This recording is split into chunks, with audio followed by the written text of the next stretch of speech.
¿Qué tal? ¿Cómo están? Buenas noches. Estamos en vivo y en directo. Estamos arrancando Cara o Cruz. Estamos en mi canal. También estamos por el 13, 21 en punto, 15 grados la temperatura en estos momentos en Ciudad Capital. Pipo, ¿cómo estás? Buenas noches, Jorge. Buenas noches, Claudia. Buenas noches a la audiencia. Bueno, movido. Hoy al final terminó el domingo. Justamente el tema que vamos a tocar hoy es el tema del EPP y lo que había pasado al comienzo de la semana. Y bueno, cierra la semana con una situación inversa, ¿verdad? Así que vamos a estar a full con eso, me imagino. El fiscal, hola Claudia, ¿qué tal? Hola Jorge, ¿qué tal? Un saludo a todos los televidentes de Cara o Cruz. El fiscal Federico Delfino, estábamos viendo el posteo, miembros Sí. del ejército Mariscal López abatidos en la zona de Belencue, Orqueta, luego de resistirse a entregarse a las fuerzas de seguridad.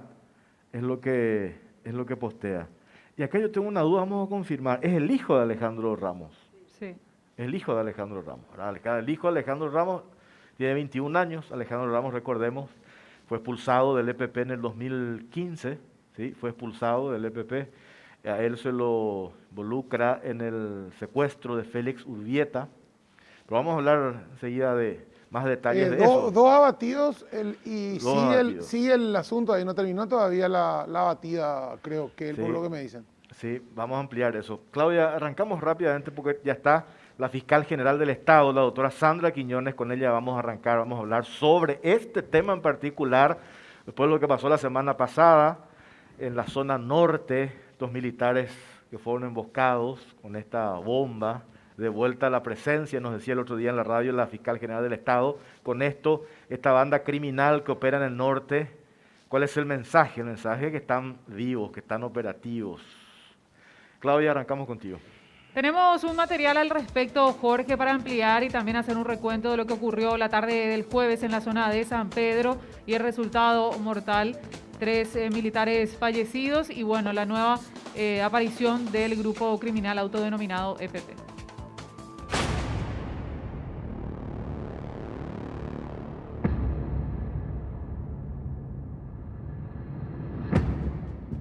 El jueves por la tarde en el departamento de San Pedro, camiones de la Fuerza de Tarea Conjunta fueron atacados por el grupo criminal autodenominado EPP, con un saldo de 13 militares fallecidos.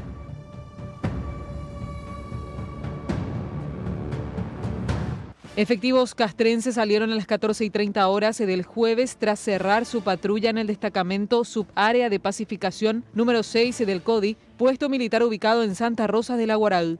Los sargentos Eulalio Espinosa, Lauro Monzón Acosta y Mauricio Pérez Paredes iban en un camión militar tipo picudo que también era escoltado por una camioneta que llevaba a 8 militares más. Tras 25 kilómetros de recorrido, atravesando la estancia La Yeya, frente al casco de la estancia Santa Clara, el camión cruzó sobre una bomba enterrada. Al detonarla, el camión se hizo pedazos, evidenciando su poder destructivo. Posteriormente, los criminales detonaron otro explosivo y atacaron con ráfagas de armas largas y pistolas para rematar a los integrantes del otro contingente, pero los militares bajaron a repeler el ataque, el cual duró 30 minutos aproximadamente. Al verse superados, los delincuentes se replegaron a un espeso monte de 2.000 hectáreas.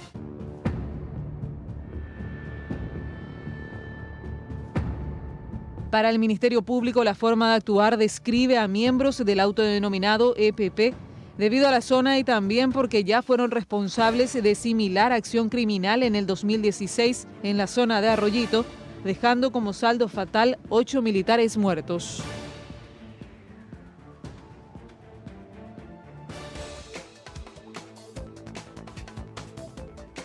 Tenemos una consulta para todos ustedes a través de las redes sociales, @CaraoCruzPI, que dice lo siguiente: ¿cómo acabar con el EPP? Fortalecer la FTC, mayor presencia del Estado en la zona norte o condenas más duras. Los comentarios a través del hashtag COCP. Sandra Quiñones, fiscal general del Estado, ¿cómo le va, doctora? Buenas noches, Jorge. Buenas noches, Claudia. Buenas noches, Pipo. Lo último, ¿qué es lo que se tiene? Esto que posteó el fiscal Delfino. Sí, el conocimiento que estamos teniendo, las informaciones, es que en un enfrentamiento habría caído el hijo de Alejandro Ramos, que le llaman Alejandrito, y de que seguían que seguían el enfrentamiento. Probablemente habría otro, no sé si detenido o también caído. Eso no tenemos todavía claro. Doctora, cuando se habló recién, Jorge dijo, este grupo criminal, ¿es un solo grupo criminal o ya, digamos que se separaron absolutamente independientes, un grupo del otro? Tenemos el ACA, el EPP y Ejército del Mariscal López, son tres lo que yo recuerdo. Ya se separaron, ya no tienen, digamos, hay una cabeza común, no hay una logística común. Mira, Vipo, yo tengo una teoría al respecto, ¿verdad? Y es, yo no creo en esa división que ellos hacen, forman pequeños, Células. pequeñas células, ¿verdad? Pero operan en un mismo territorio. O sea, en cualquier lugar del mundo te va a decir que eso no puede ocurrir cuando no va a estar en el mismo lugar. Ellos de repente aparecen en Arroyito, aparecen en Orqueta, aparecen en San Pedro, lugares donde también el EPP, que ellos dicen que están separados. Puede haber problemas de disciplina y también problemas ideológicos, porque hay que darle que el grupo central, el grupo grande, el EPP es un grupo muy disciplinado. Ellos mantienen una disciplina y estos, con Alejandro Ramos, ¿cuál podría ser el enfrentamiento, verdad? Alejandro Ramos es una persona que nunca fue operativo. Alejandro Ramos, te voy a recordar, él es un dirigente campesino de la Organización Campesina del Norte. Mira, y les digo algo, hoy, hace 12 años, que por primera vez se ingresó a la casa de Alejandro Ramos. Hoy, 1 de agosto. El 1 de agosto del 2009 se ingresa detrás de se dieron la información de que existía un posible hecho de abigeato. Se ingresa a la casa de el entonces dirigente campesino Alejandro Ramos. 1 de agosto del 2009. Allí se encuentran los documentos donde dice que el 1 de marzo del 2008 se crea el EPP y se separa del Partido Patria Libre. Se encuentra $28.000 americanos, justo hoy, hace 12 años. Este último hecho, el reciente, que sigue posiblemente el enfrentamiento, ¿en qué condiciones se dio, fiscal? ¿Tiene mayores detalles que le brindó el fiscal? Solamente que son grupos o sea, son trabajos que se vienen realizando. Vos sabés que en esta situación, en estos casos, es muy difícil cuando escuchás que se le ataca a la policía, a la fiscalía, a la FTC, ¿verdad? ¿Cuál es el mayor dolor que uno siente? Que tiene que callarse por el trabajo que está haciendo. Entonces, en estos últimos días eran muy lapidarios, todos contra la FTC, la policía, la fiscalía, pero solamente nosotros sabemos el trabajo que se está realizando. Estos son trabajos de inteligencia que se vienen realizando, ¿verdad? Hace bastante tiempo y tiene su momento en que se producen los encuentros o se produce el enfrentamiento. Y ellos no se van a entregar, o sea, que me digan que le va a saltear y ellos van a bajar los fusiles y se van a entregar, no, eso no lo van a hacer.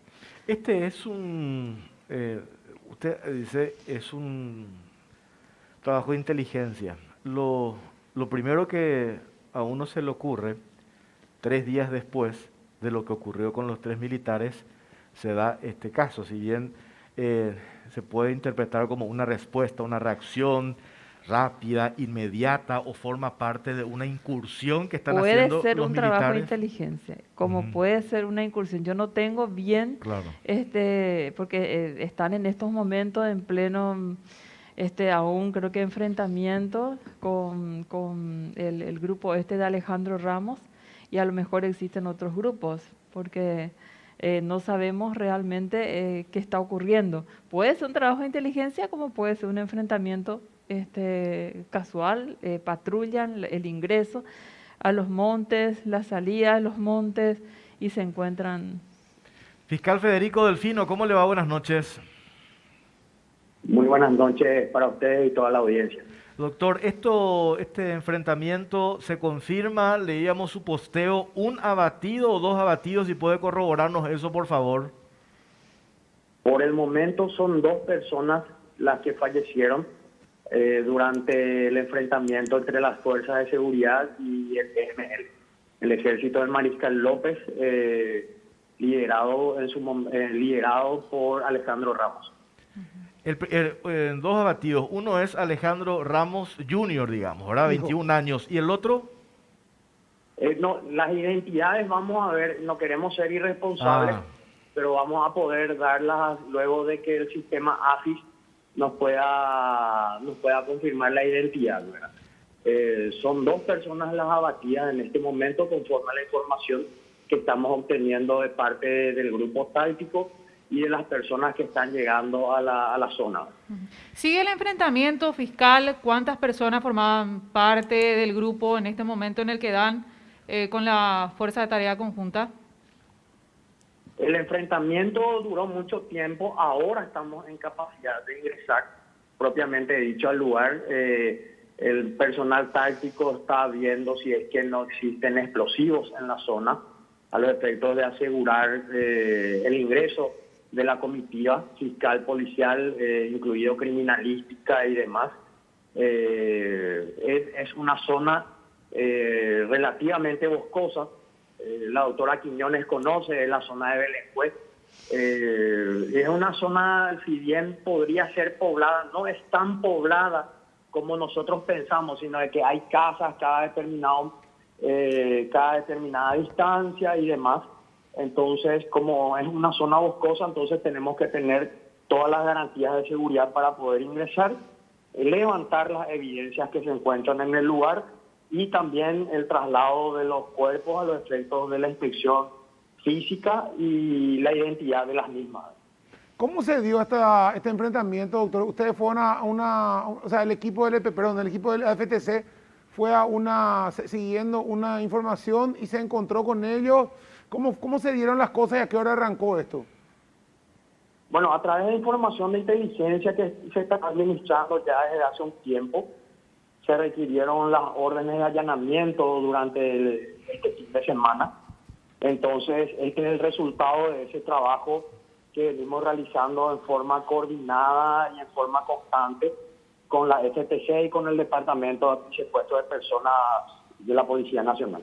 ¿Esto no es una respuesta a lo que sucedió el jueves con los militares abatidos? Mira, no podemos decir de que es una respuesta, pero sí es un trabajo sostenido que venimos realizando y es el resultado de ese trabajo de inteligencia el que nos llevó a los sucesos de esta noche. Y hay que tener en cuenta que la presunción que tenemos y que manejamos con relación a lo del jueves es de que podría ser el otro grupo criminal y no este.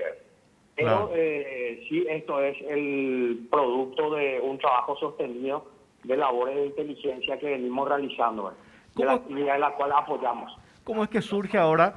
Por lo menos estamos leyendo lo de Alejandro Ramos Jr., uno de los abatidos, cuando todavía no confirman, y usted dice, una cuestión de aguardar todavía, no se tiene. ¿Cómo surge el nombre de Alejandro Ramos entre los abatidos? Conocido. Porque presumimos por el grupo y por la zona, ¿verdad? Pasa por ahí. Para hacer nosotros y tener una certeza 100% es a través de las documentaciones, ¿verdad? Yo puedo ver una persona muy parecida a vos y decir, sí, es Jorge Torres o es tipo Dios, ¿verdad? Pero la que me va a dar esa certeza son los análisis técnicos y el trabajo técnico propiamente dicho, ¿verdad? Doctora, ¿por qué dice el Fino que usted conoce bien esa zona? Cuando estaba como fiscal, ¿verdad? Claro, claro. Y en esas zonas eran incursiones normales que ellos hacían, el grupo grande. Porque cuando yo estaba trabajando, Alejandro Ramos aún estaba dentro del grupo. En el 2010 tuvimos en un enfrentamiento, logra escapar en la zona de Sidepar 3000, logra escapar y cae abatido Zárate Cardoso. Toda la zona de Belencué, Ubiratí, donde se encuentran, Ubiratí es la casa de Alejandro Ramos. Él normalmente era un dirigente campesino que andaba siempre con los hermanos de Carmen Villalba, José Villalba. Él iba a los cortes de ruta, hacía cortes de ruta, todo eso. Cuando, y justo te digo, hoy hace 12 años, se ingresa por primera vez a su casa por un supuesto hecho de abigeato, y ahí se empiezan a encontrar camuflados, se encuentran varios tipos de documentos, y luego se ingresa en el monte de atrás. Detrás de su casa hay un gran monte y ahí estaba el grupo armado. Ujú. Para dejarlo ya en libertad, porque sé que está con muchas cuestiones allí, fiscal Federico Delfino, se presume cuántos son los del de este ejército Mariscal López. Del ejército Mariscal López, bueno, como todo este tipo de grupos está conformado por núcleos familiares propiamente dicho. Estamos hablando de aproximadamente Alejandro Ramos, su esposa, sus hijos y eventualmente algunas personas que pudieran haber sido cooptadas por ellos, ¿verdad? Estamos hablando entre 6 personas, un poco más, un poco menos, ¿verdad? Pero teniendo en cuenta de que la red logística de las mismas es bastante amplia en la zona. ¿Cuál es el hecho que tiene el sello de este ejército Mariscal López? ¿Es lo del alemán, la muerte del alemán y su esposa, o no? No, lo de este grupo es el secuestro del señor Félix Urbieta. Félix Urbieta. Ese es el pero en su momento creo que la doctora Quiñones puede dar algún tipo más de información con respecto a eso. Es separado, creo que Alejandro, del grupo principal luego de este hecho del tema de los natos, ¿verdad? Que ocurrió en enero del 2015, 2016, me parece. No recuerdo, doctor. Sí, yo estuve ahí. Dale, fiscal, te dejamos. Gracias por tu tiempo, muy amable. Muy buenas noches para ustedes y toda la audiencia. Muy buenas noches, doctora. Gracias, igual, gracias Federico. Federico Delfino. Gracias por tu trabajo. Fiscal, le puedo hacer una consulta. Estuve leyendo algunos análisis que hizo con respecto a estos diferentes grupos que van surgiendo del EPP. ¿Siguen siendo parte del EPP, obedecen a la misma línea o son diferentes o son otros los núcleos que están esparcidos por todo el territorio nacional? Es mi posición personal que siguen perteneciendo.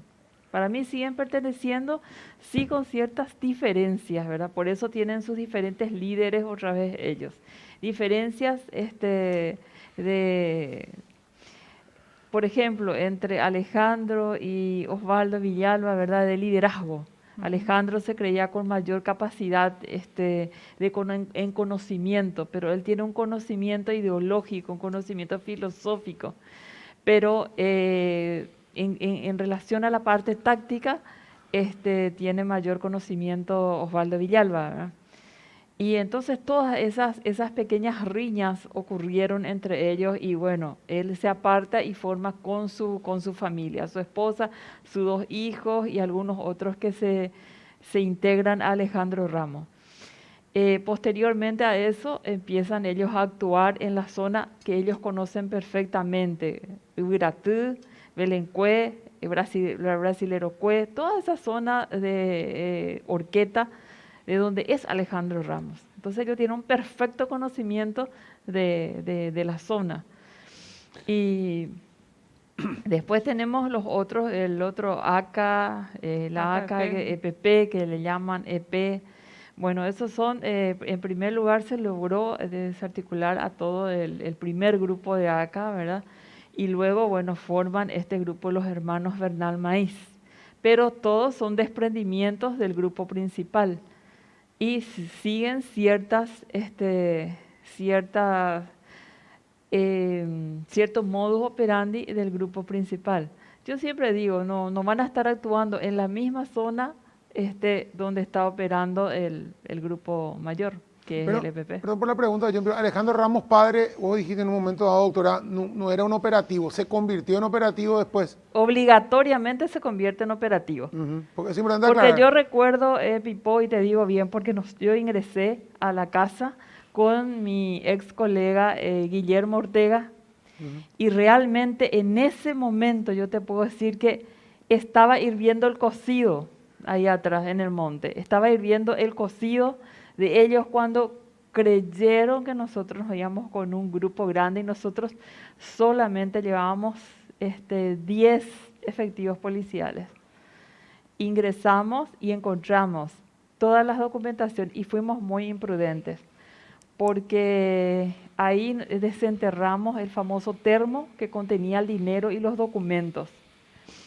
Y en esos documentos ya hablaba de la creación del EPP. 1 de marzo del 2008 se crea el EPP, el Ejército del Pueblo Paraguayo, decía.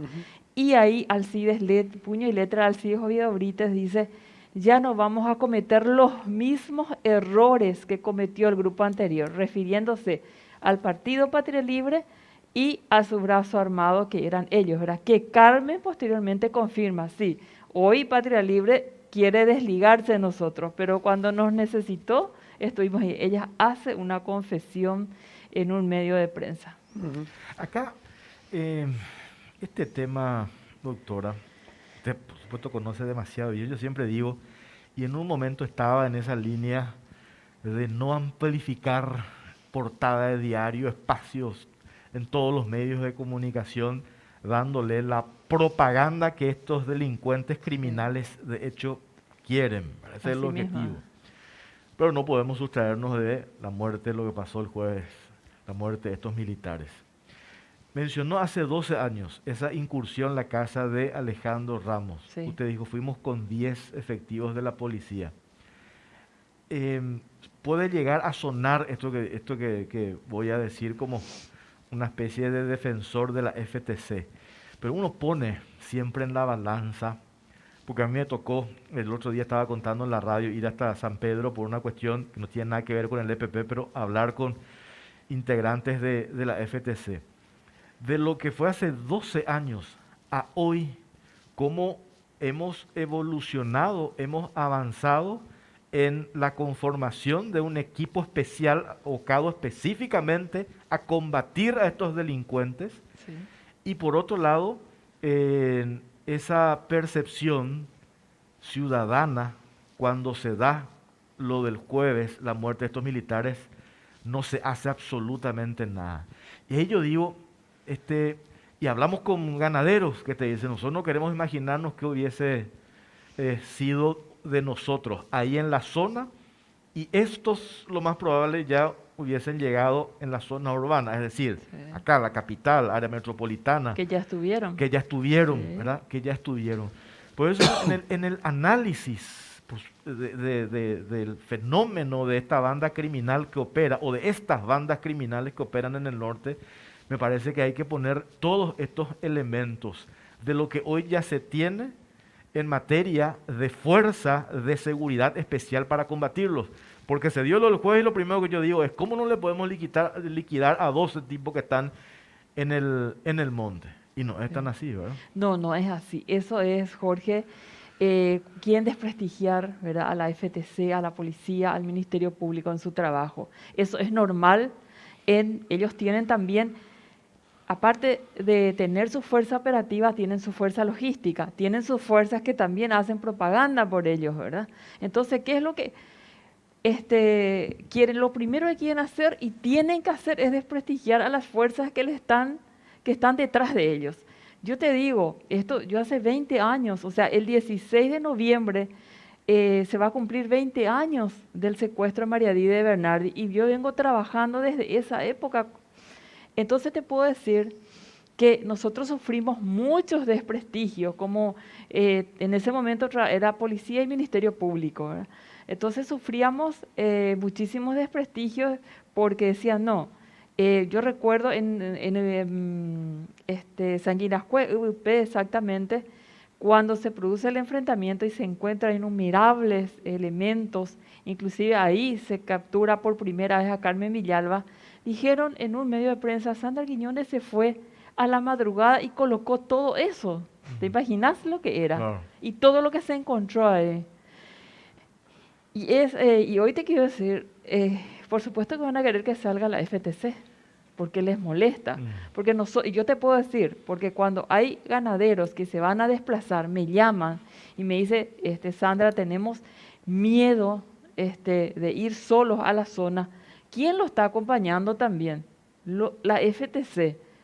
Algunos me van a decir, bueno, pero la FTC no está para andar detrás de ellos, pero tienen que dar también la seguridad a esa gente que está trabajando, que está produciendo, Claro. y de lo cual da trabajo a mucha gente en la zona.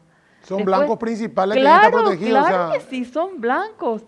Y mira, hay fotografías, hay ganaderos cuyas fotografías fueron encontradas en diferentes campamentos, en los campamentos de Juañandú, en el campamento de Cruzo de Hierro, en los campamentos de Arroyito. Yo tengo todo eso, tengo todos esos materiales y siempre a esos ganaderos yo les digo que tienen que cuidarse. Ellos casi recién estaba hablando con el presidente de la UIP, ¿verdad? Que estaba sumamente preocupado por esta situación también. Entonces, tenemos que darle seguridad.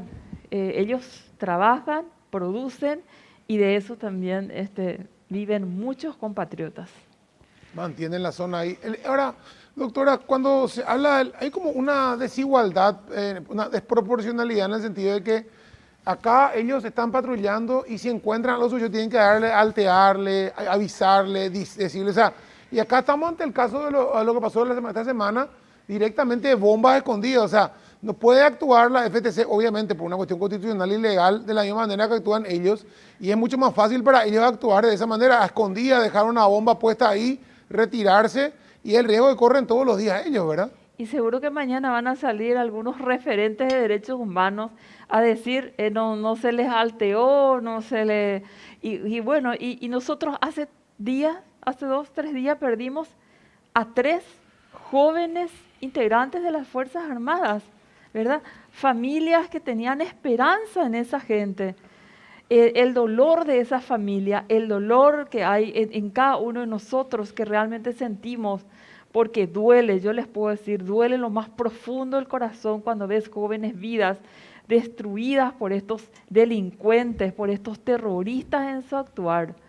Porque esto es un acto terrorista lo que hicieron contra estos 3 jóvenes oficiales de las Fuerzas Armadas. Lo otro, usted nos dijo el otro día en la radio, y me llama la atención 3 cosas, rescato, y ahora que dije para ampliar. Por un lado, que ya lo sabíamos, ¿verdad? Operan en células, y eso se hace mucho más difícil. O sea, siempre decimos, el EPP, estos criminales, no están en un lugar determinado. Acá está la Fuerza de Tarea Conjunta, ellos están del otro lado, entonces, ¿quién está más preparado? ¿Quién tiene más municiones? No, están diseminados en células los combativos y están los mimetizados en la población otra vez, ¿verdad? Exactamente, que es el apoyo logístico. Que es el apoyo logístico. Que fuimos criticados en el 2010, cuando hubo como 14 detenidos, los famosos 14 detenidos que luego fueron liberados por un juez, ¿verdad? Y no que el Ministerio Público, no, porque la policía no hizo bien su trabajo, que no se presentó como se tenía que presentar. Todos ellos estaban unidos a través de las conexiones telefónicas, en donde sí existían los emails del campamento, que era la casa de Alejandro Ramos. Y de ahí se desprendía una serie de números que tenían contactos.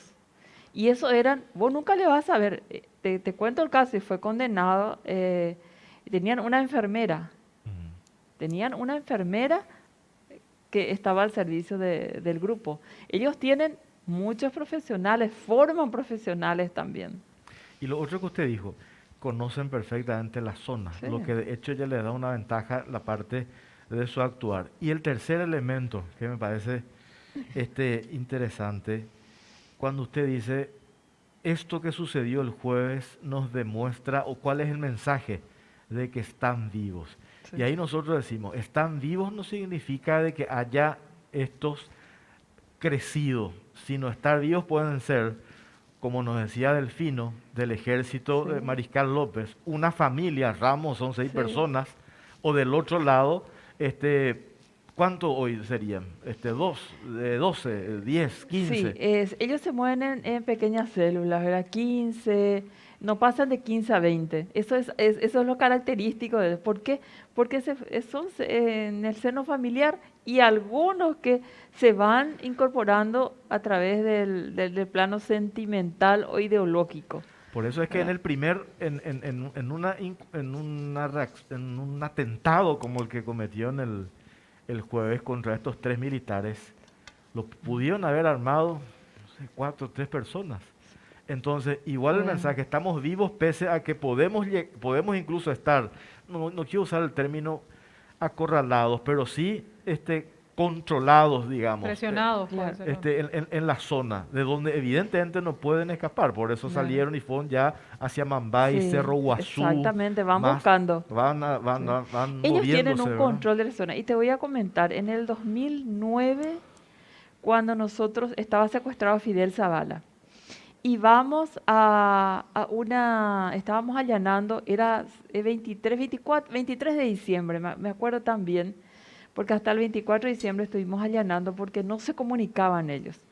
Entonces fuimos a una estancia, viene uno de la estancia y nos dice que hay un lugar que quería mostrarnos a los fiscales.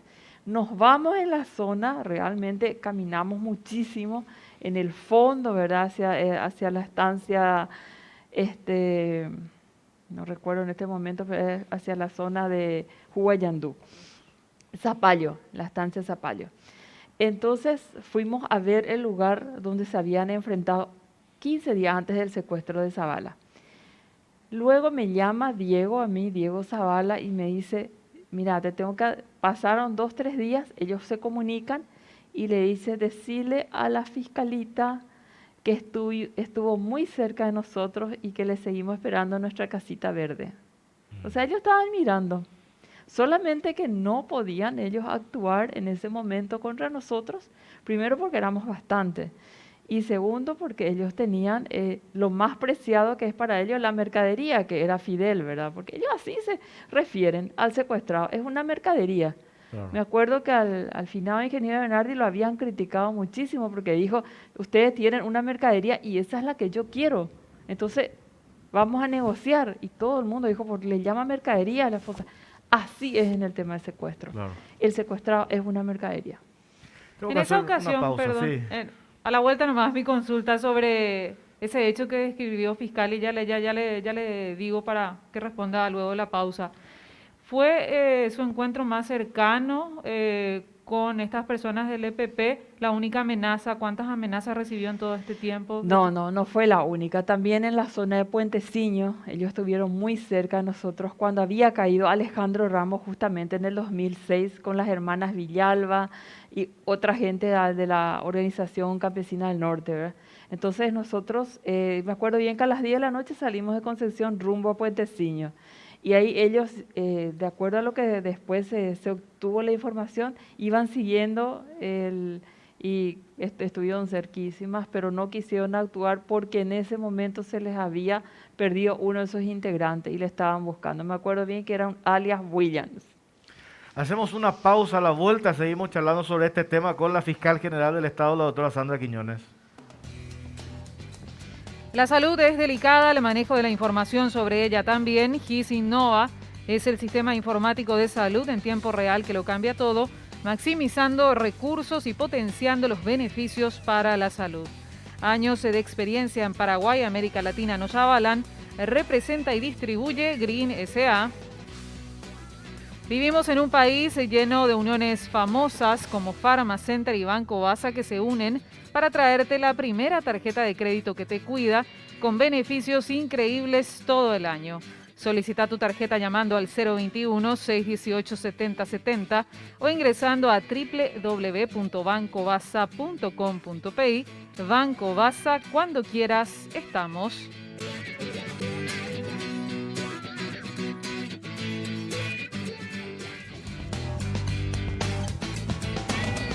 Bueno, seguimos en Cara o Cruz, estamos en vivo y en directo, estamos hablando con la fiscal general del Estado, la doctora Sandra Quiñones. La pregunta obligada, tantos años, usted dice, hace 20 años, hace 12 años, pero lo que, siguiendo esa línea de lo que estábamos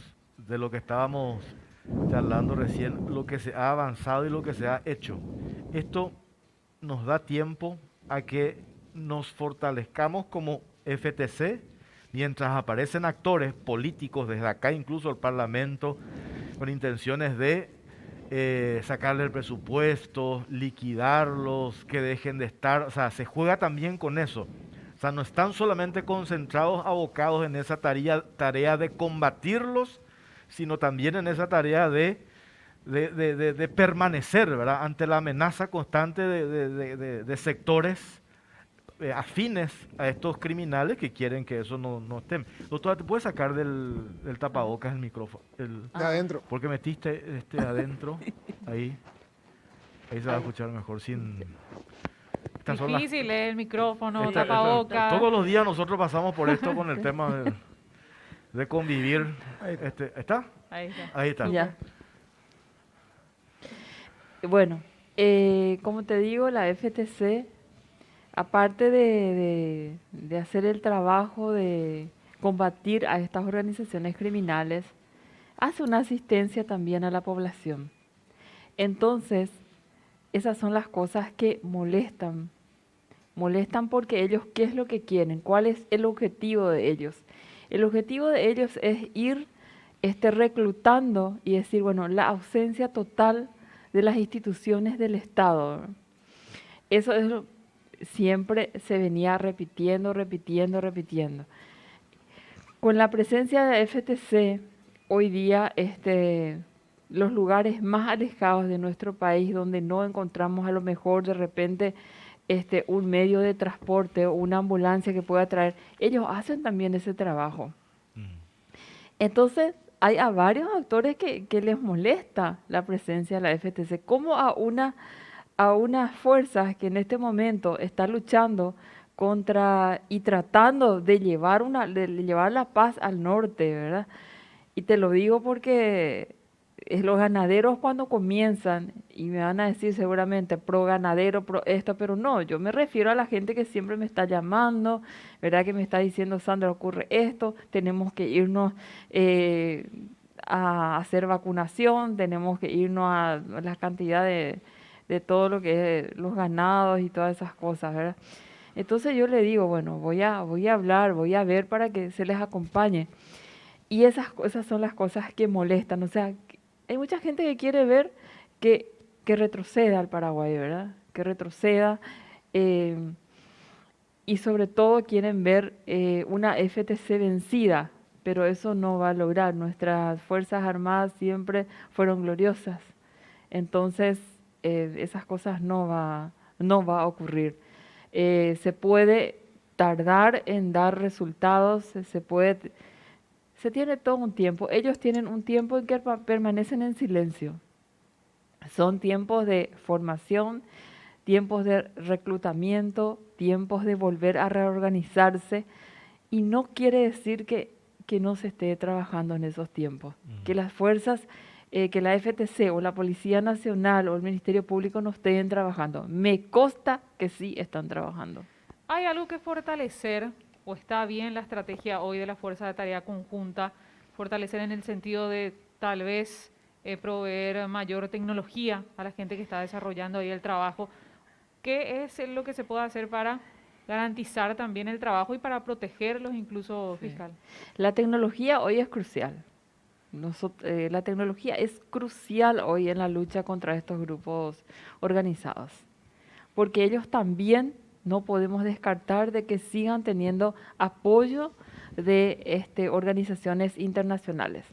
Entonces, fortalecer con todos los elementos tecnológicos que puedan ayudar a la FTC, a la policía y también al Ministerio Público. O sea, también nosotros necesitamos presupuestos porque ocurre estos enfrentamientos. Hay muerte, hay esto, se incautan computadoras, ahí ya entra el Ministerio Público. Ahí ya entra todo el trabajo que tiene que hacer el fiscal, que tiene que hacer el perito, que tienen que hacer los analistas, de todo el trabajo que hay.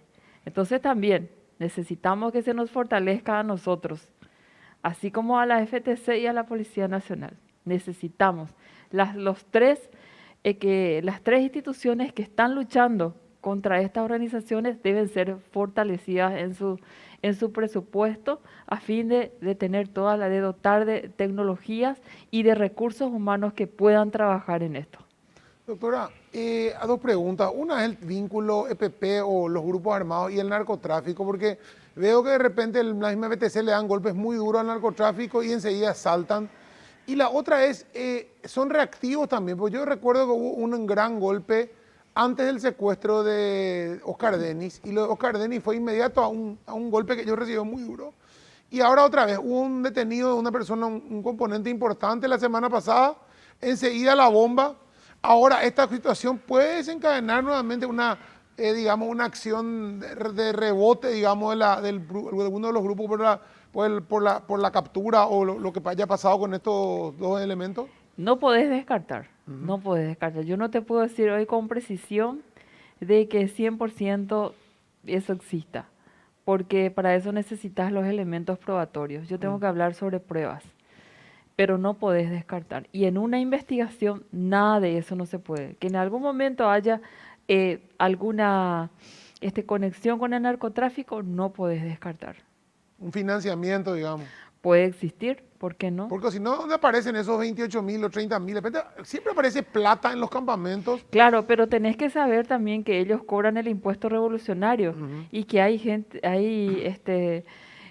gentes que están pagando que por terror, al terror que le tienen. Acuérdate que hay varios documentos que se han incautado, bueno, tantos mil debe poner en tal fecha, muchísimos hay. Y cuántas cosas que no se da a conocer a fin de no hacerle propaganda a ellos, y también lo que ellos pretenden es que impere el terror en la población. Y nosotros, ¿qué hacemos? Tratamos de apoyar a la población para que trabajen tranquilos y puedan estar en la zona.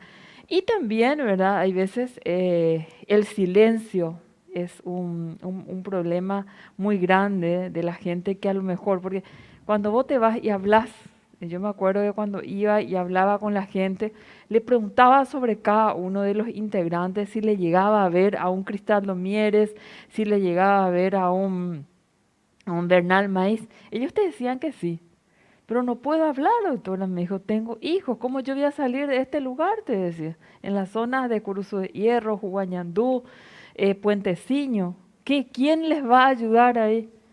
Yo estuve ahí, por eso te puedo decir, conozco perfectamente. Hasta te voy a decir que cuando en el 2006 fuimos, yo me acuerdo que no dormí, puse una silla, me senté y estuve vigilando ahí con el guardia que estaba enfrente. Y había 150 militares, 150 policías. Estaban ahí, pero igual yo estaba también vigilante. Porque vos escuchás, me acuerdo bien, una anécdota, me dice el guardia enfrente, empezaron a ladrar perros y me dice, Obujina, Obujina, me decía, cuando eso no se le llamaba EPP, cuando eso era el grupo armado de Patria Libre. Doctora, la parte combativa, digamos, a estos criminales del norte, están los de la FTC. Y usted dijo, cuando nosotros en estas incursiones se encuentran agendas, computadoras o lo que fuese, ahí ya entran, digamos, los fiscales a investigar, abocados a esta tarea en particular. ¿Por qué es tan difícil la construcción de los que forman parte de la logística del EPP? Yo vengo escuchando desde hace más de 15 años, están acá, de la logística, incluso comunicacional, propagandística, opera desde acá. La logística en materia de provisiones, de informaciones, están en tal ciudad, en San Pedro, en Concepción, están. Y sin embargo nosotros estamos más en la parte combativa, digo, cuando caen ahora, si es que se confirma lo de Alejandro Ramos, los Jara Larrea, y compañía, pero en esa parte de cortarles la logística, la lógica, ¿verdad? Le cortamos la logística, ese grupo se queda sin nada, ¿verdad? ¿Por qué cuesta tanto? Incluso cuando nos referimos hoy a sectores políticos, ¿verdad? Armar ese vínculo cuando a mí me dicen en la fiscalía tienen, pero todavía nomás no pueden decir ¿por qué no lo decimos, verdad? O cuesta tanto ahí esa parte, hacer esa construcción del vínculo, doctora. Hay que hacer una construcción fuerte y sostenible ante eventual un procesamiento al grupo logístico. No es que vos, y ellos cuidan mucho los detalles. Hay veces tenés conocimiento a través de los trabajos de inteligencia, pero no tenés ese elemento probatorio para poder sostener, como ocurrió después del secuestro de Fidel Zavala, donde sí aparecieron las conexiones con el campamento de Alejandro Ramos. Entonces es difícil, vos decís, encontrás documentos, pero hay veces un papel tiene un nombre, tiene un número, pero no te lleva a una conexión directa con ellos. Por eso yo digo esa frase que usted usó, fortalecer lo que ya se tiene. Pues si nosotros destruimos lo que ya tenemos, arrancamos de vuelta, es como empezar de cero. Entonces, ¿qué es lo que nos queda? ¿No nos gusta cómo opera la FTC o nuestra fiscalía? Si la abolimos, pues empezamos de cero. Pues vamos a fortalecer, ¿verdad? ¿Dónde están nuestras debilidades? ¿Cuál es la debilidad hoy que tiene el Ministerio Público? ¿Cuál es la debilidad que tiene la Fuerza de Tarea Conjunta? Y ahí es donde tenemos que fortalecer. Por eso yo digo, cuando hay indicios de que Pipó es el brazo logístico del EPP, conseguir información me parece que a mí me clonaron el teléfono, habrán sacado toda la información digo, ¿cómo es tan fácil nosotros los ciudadanos que ahora que nos copian el WhatsApp, digo, ¿por qué no se puede construir esa parte, doctora?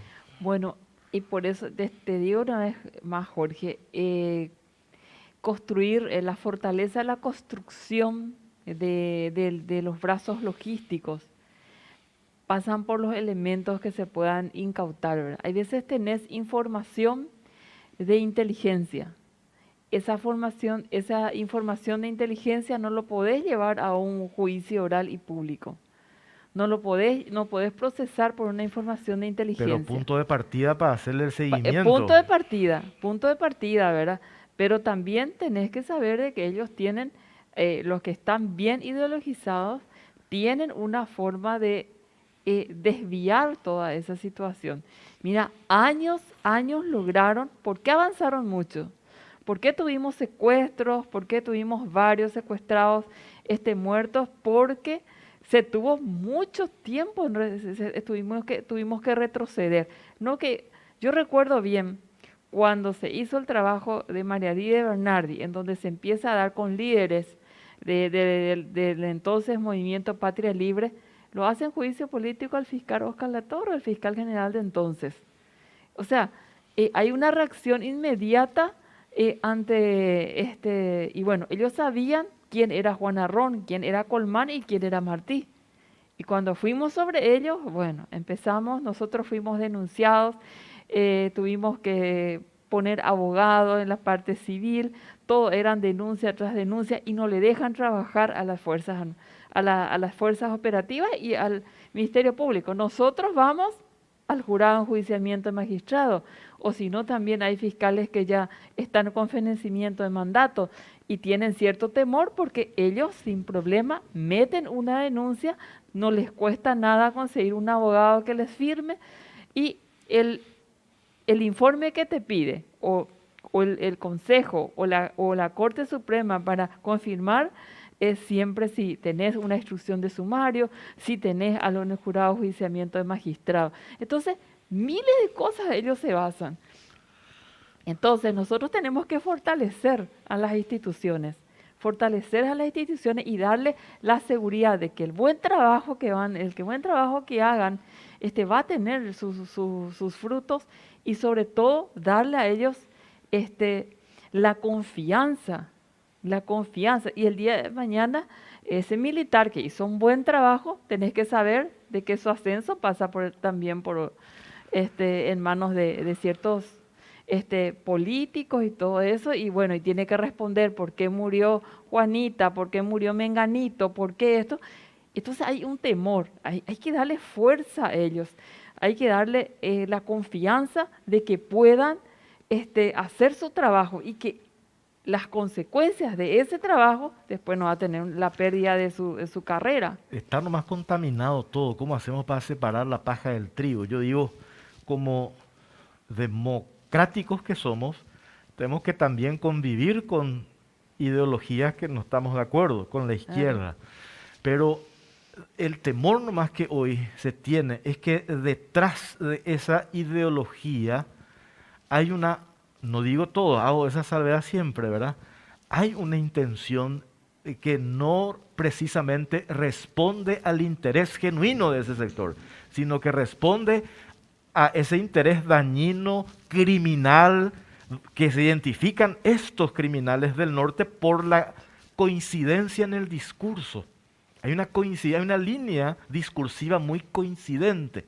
Entonces vos decís, ¿cómo hacemos nosotros para separar la paja del trigo? ¿Quién es ese parlamentario que le reclama a ese militar que haga su trabajo, que no se den abusos, que no se use como caza de brujas para liquidar a un sector político? O sea, ahí es donde nosotros también tenemos que, no sé cómo entrar y separar eso, Pipo. No sé si me explico, doctora, ¿verdad? Sí, entiendo perfectamente. Separar la paja del trigo, ¿verdad? Porque por eso yo decía, si tenemos elementos, ¿quiénes son esos rostros? Yo creo que de alguna u otra manera la gente ya sabe quiénes son, ¿verdad? Pero hay que decirlo, este es el vínculo, y demostramos y contamos y sin dudar, hoy decimos fulano que está en el Parlamento, pues no lo decimos tampoco del todo, entonces como que queda otra vez en la nada, ¿verdad? Porque no los individualizamos como corresponde, ¿verdad? Sí. Y vamos a ver, hoy con este enfrentamiento y de acuerdo a lo que vaya surgiendo en horas, podemos ir teniendo sorpresas en la parte logística también, ¿verdad? Podemos tener ciertas sorpresas que de gente que estaba apoyando a este grupo criminal. Última pausa cortita de la vuelta quiero entrar en la parte, cuando hablamos de fortalecer, en recursos, la fuerza de tarea conjunta, eso no le corresponde a la fiscal general del Estado, pero la fuerza de tarea conjunta, yo digo, la clase política, ¿por qué no definimos un presupuesto único determinado? ¿Por qué dependemos del Ministerio de Defensa una parte, del Ministerio del Interior otra parte, y de ahí se saca?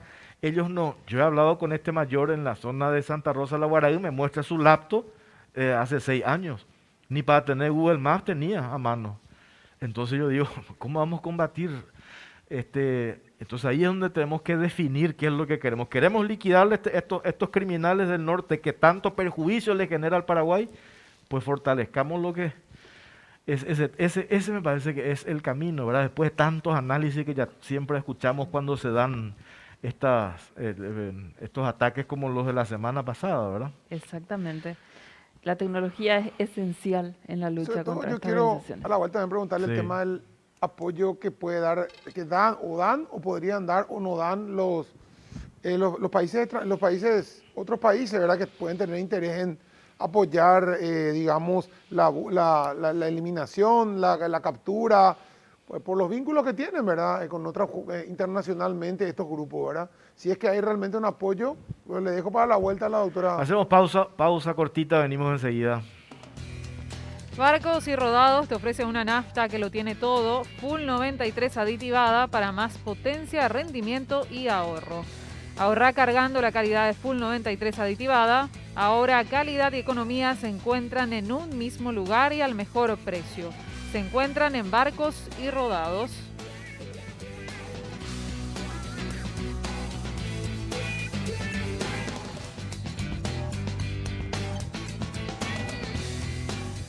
Seguimos en Caro Cruz y vamos a ver los números de la encuesta que habilitamos en Twitter, @CaroCruzPI, cómo acabar con el EPP. Son más de 1.000 votos, 1.015 para ser precisos, fortalecer la FTC en un 30.1%, más presencia del Estado 17% y condenas más duras 52.8%. No sirve la condena más La dura, están condena. ideologizados. Pero las Altísimas. condenas son duras. Altísimas fiscal. son, todos Sí, tienen son. condenas máximas.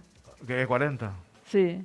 Y sí, Todos tienen. no, sí. le disuadan, salen y vuelven a hacerlo. Si le llegas a soltar, bueno, es lo mismo.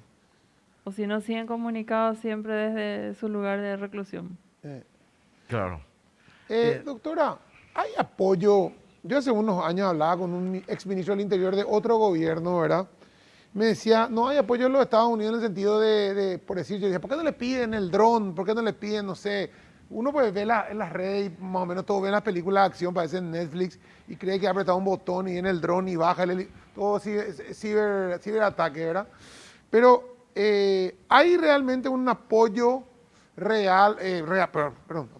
apoyo tangible de los gobiernos del primer mundo? Decir, bueno, a nosotros nos interesa que ustedes acaben con esto o no es nuestro problema. ¿Cómo es el tema? Mira, yo puedo hablar de mi institución, de Ujú. otra institución no puedo. Yo te puedo decir en la formación que ellos le dan a los agentes fiscales.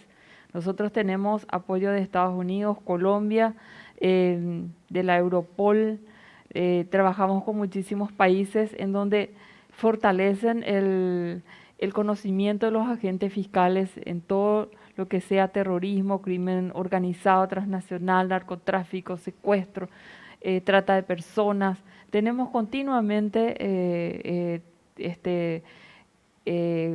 cursos en lo que ellos están asistiendo. Algunos lo hacen en forma presencial o en estos momentos, en época de pandemia, lo hacemos a través de la vía telemática. Ujú. O sea, hay un apoyo de ese tipo Sí, para la nosotros fiscalía. tenemos. Pero y colaboración, como hubo, por ejemplo, en el momento, hubo una colaboración fuerte de Estados Unidos contra las FARC en Colombia, hasta de apoyo militar, equipos, hasta entrenamiento por parte del personal americano. ¿Por qué no hay ese mismo, no se ve eso mismo acá con las FTC? Si bien hay de repente, se sabe que viene algún asesor. Existen entrenamientos Ujú. que ellos tienen, existen entrenamientos. Ahora, presencia, así como me estás diciendo, yo creo que eso tiene que hacer un profundo análisis, ¿verdad? De ver si realmente corresponde eso hacer, ¿verdad? Colombia estaba pasando por un momento sumamente difícil, ¿verdad? Nosotros, con nuestras fuerzas, lo cual también reciben formación y de organismos internacionales, entonces están trabajando. Siempre existen, siempre hay, se realizan cursos de capacitación y los que son tácticos son los entrenamientos. Eso siempre hay. Fiscal, Sí, perdón adelante. Jorge, me llamó la atención lo que había dicho de la población, ¿verdad? De la zona norte que ve a los integrantes de este grupo criminal y por temor, ¿verdad? Se quedan callados. No solamente se quedan callados, sino también terminan cooperando con ellos. Hay casos de esos y cómo persuadirlos, ¿verdad? Porque finalmente terminan cooperando en las diferentes incursiones, enfrentamientos o en los diferentes hechos en los ataques. Y es muy difícil porque son personas que viven en la zona, habitan en el mismo lugar donde están operando estas organizaciones. Entonces, si ellos van a empezar a colaborar o ellos descubren, y te digo el caso de doña Eusebia Maíz, ¿verdad?, que sus propios sobrinos vinieron a colocarle un explosivo en su boca y frente a sus hijos ella murió, ¿verdad? Era una persona que siempre estaba colaborando con las fuerzas y ellos te demuestran de esa forma cómo ellos van a callar a la gente que están dando alguna información. Entonces se produce el terror. Por eso te digo, algunos están por ideologías y otros están por miedo colaborando con ellos. Esa O por campaña plata. de... O directamente. Claro, por plata, O sea, por tres, plata. tres escenarios: ideología, Exactamente, simpatía, también por la miedo parte o económica, directamente. claro, porque ellos cobran el impuesto revolucionario, tienen dinero de los secuestros. Entonces, hay gente que lo hacen por dinero también. Esa campaña de recompensa por brindar información no funciona entonces, fiscal. Y cuesta bastante. En su momento funcionó bastante, funcionó en su momento, yo no sé ahora, ¿verdad? Porque eso no está a cargo del Ministerio Público, está a cargo del Ministerio Interior y nosotros en ese no nos inmiscuimos, ¿verdad? Nosotros hacemos el trabajo, recibimos todo el caudal de información y con el trabajo que se realiza, ¿verdad? Lo convertimos en elemento probatorio para luego hacer una prueba en el juicio oral y público. Fiscal, ¿qué sabe de esta nota que recibieron en Radio Amambay, que tiene que ver con el EPP? ¿Hacían alusión a los justicieros de la frontera? No tengo conocimiento en estos momentos. ¿Es nuevo eso ahora? El viernes creo que se recibió en el lugar. Siempre se pronuncian, ¿verdad? Hay unos justicieros de la frontera, ¿verdad? Pero no están relacionados con EPP. Los infiltrados también es otro tema que se da incluso dentro de la FTC. Que se puede dar. De hecho, no se puede descartar eso. No se puede, claro. Lo que pasó la semana pasada, decían también que antes se habla de infiltrados. Yo este militar con quien he hablado me dice, nosotros montamos todo un operativo, es como que le dicen, encubierto, y montamos una casa de repuestos, nos instalamos en la zona, teníamos un vehículo con chapa brasileña, y el militar me viene acá con pelo largo, y me decía, ya estábamos todo, y nos instalamos más de un año, lo que significó montar todo eso, materia, recursos, presupuesto, etcétera, etcétera. Y un infiltrado contó la historia, se desmoronó todo eso y recibió una amenaza a la familia. O sea, con eso también se convive, ¿verdad? Sí, no, que por supuesto. En todas las instituciones puede existir, no solamente en la FTC, ¿verdad? Claro. Nosotros también tenemos que cuidar, ¿verdad? Solamente que justamente por eso también se traen las causas de secuestro, de terrorismo, ya se trae a la capital, ¿verdad? Actúan jueces, dan las órdenes, los juezas y jueces de crimen organizado, crimen organizado, terrorismo y secuestro, ¿verdad? Nosotros tenemos jueces acá porque a mí me tocó en la época en que tenía que ir a solicitar, ¿verdad? En los diferentes departamentos donde ellos operaban. Y era muy difícil, ¿verdad? Pero sí, yo tenía la suerte de contar con compañeros que después ascendieron a jueces y ellos mismos manejaban, cuando yo iba a pedir un allanamiento, lo que sea, ellos mismos redactaban, los propios jueces, apoyando el trabajo nuestro, redactaban las órdenes de allanamiento y firmaban y le hacían firmar a su actuario, lo que sea. Manejábamos de esa forma, ¿verdad? A fin de evitar que se filtre la información. Hay casos de que se pueda, me preguntan acá el tema de la delación premiada que no existe hoy en nuestro código, ¿verdad? Pero de que haya algún arrepentido que pueda salir, hubo casos de algunos que salieron y hablaron, ¿verdad? Pero que por ejemplo, si hoy en estos grupos uno de ellos se escapa y quiere salir y quiere salirse de todo esto, porque hemos visto en cartas que se encontraron en el campamento del BP, donde las mismas chicas estas decían, no da gusto acá, la vida es una... Me imagino que no todo tan digamos, con el cerebro tan lavado de repente.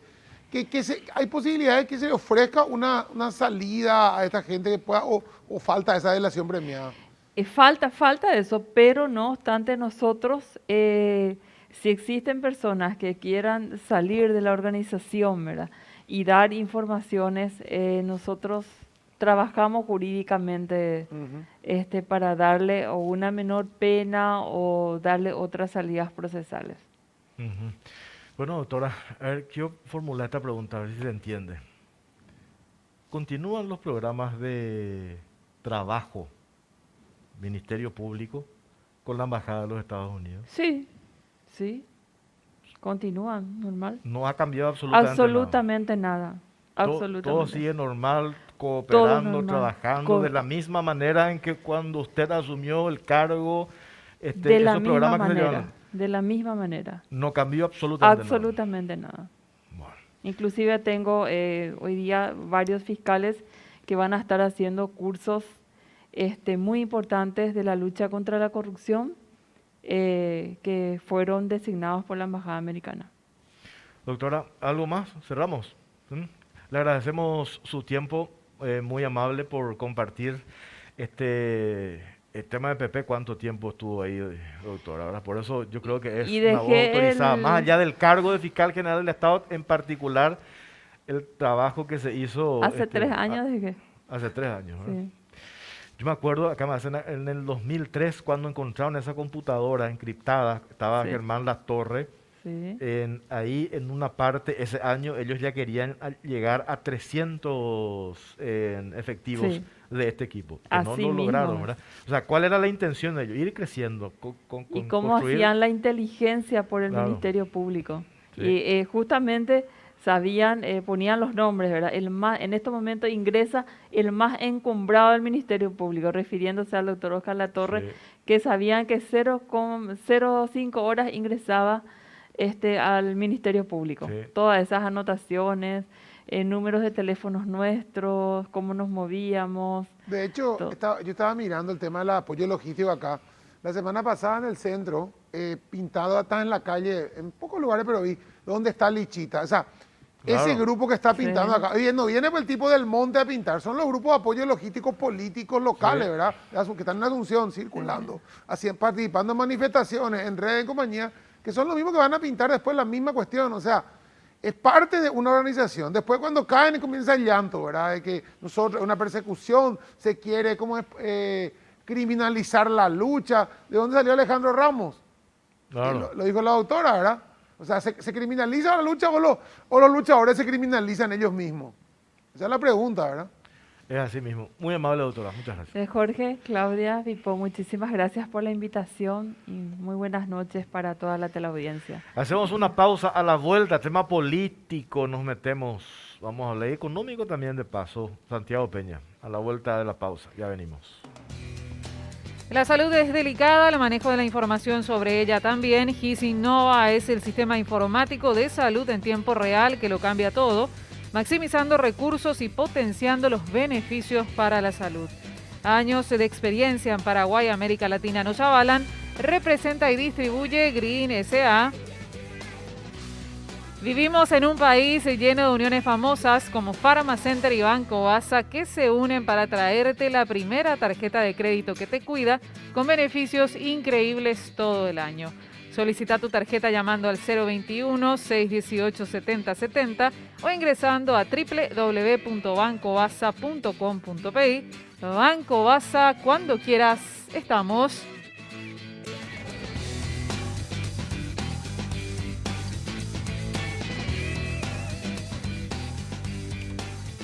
Estamos en vivo, seguimos en Carao Cruz, se saqué el anteojo, ¿cuánto? 22 y 16, Sí. 14 grados la temperatura en Asunción. Santiago Peña está con nosotros. ¿Qué tal, Santiago? Muy buenas noches, Jorge, Claudia, Pipo, la audiencia. Un placer estar acá con ustedes. ¿Cómo hace? Hay dos, siguiendo un poco, después vamos a entrar en el tema propiamente, pero quiero nomás preguntarte, a propósito de esto que hablábamos con la fiscal general del Estado, el EPP, problema de inseguridad en el norte, lo que pasó la semana pasada, abatidos hoy. Yo creo que la clase política, tenemos que, y ustedes que son los actores políticos, tenemos que empezar a llamar las cosas por su nombre y diferenciar. Acá hay dos modelos de país. Convengamos, ¿verdad? Vemos la composición política hoy. ¿Quién es quién? Entonces, me van a decir, sí, pero ahí están sectores, sí. Pues definamos primero la base. ¿Cuál es el modelo de país que queremos? Y el modelo de país que queremos no se construye con los asesinos. No se construye con los defensores de los criminales que matan a inocentes, que se hacen llamar del pueblo, que del pueblo no tienen absolutamente nada. Son delincuentes criminales, ideologizados. Si contaminamos eso, ¿qué es lo que vamos a construir después? Después hablamos de otras cuestiones de derechos humanos, de salud, de reforma agraria. Definamos la base.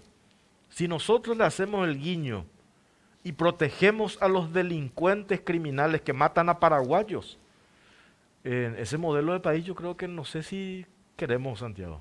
Totalmente, Jorge. Y cuando hablamos de el derecho a la propiedad privada, el aumento de los impuestos a los factores de producción, lo que queremos es destruir el modelo productivo y esto se va a acrecentar todavía más, ¿verdad? Porque eso es lo que al final se está tratando de fomentar, ¿verdad? Esa lucha de grupos, luchas sociales, ¿verdad? Y al final acá sabemos que el único que genera riqueza, obviamente el sector privado con un Estado presente, que se enfoque en la educación, en la salud, en la seguridad.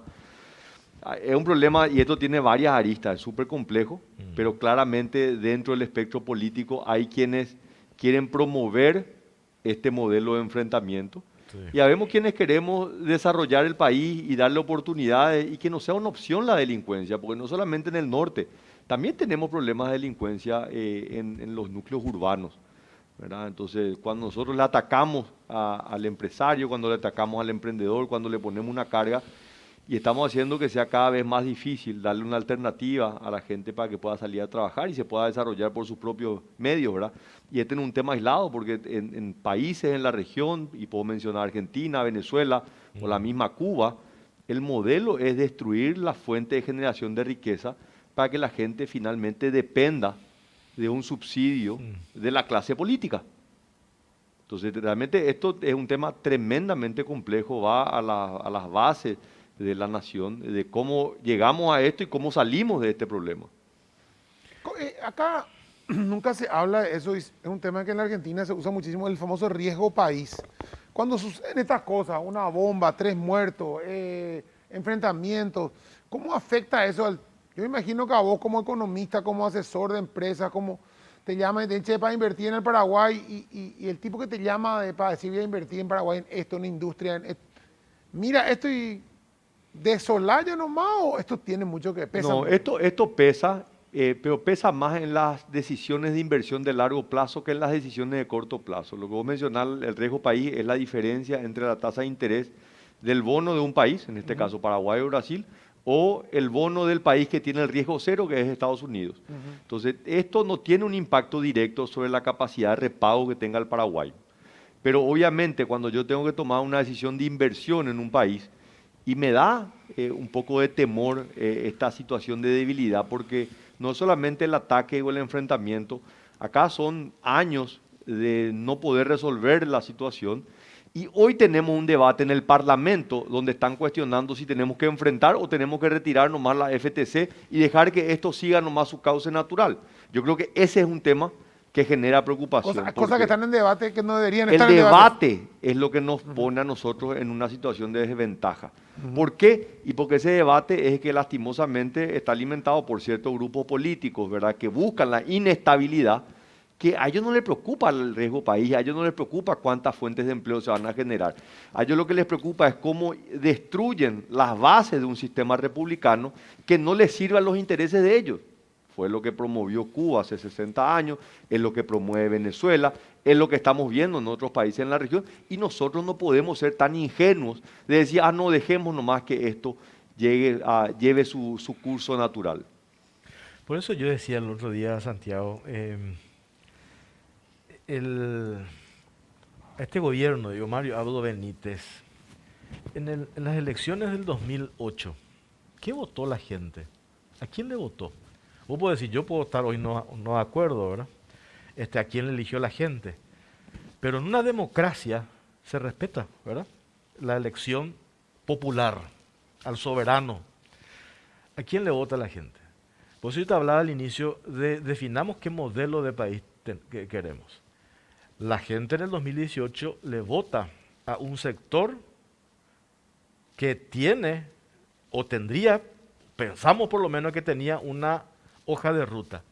Por eso es que es casi intolerable para este gobierno, Mario Abdo Benítez, ese coqueteo con esos sectores por ejemplo, conformación Cachito Salomón, mesa directiva, Sisto Pereira, Pedro Santa Cruz, Consejo de la Magistratura.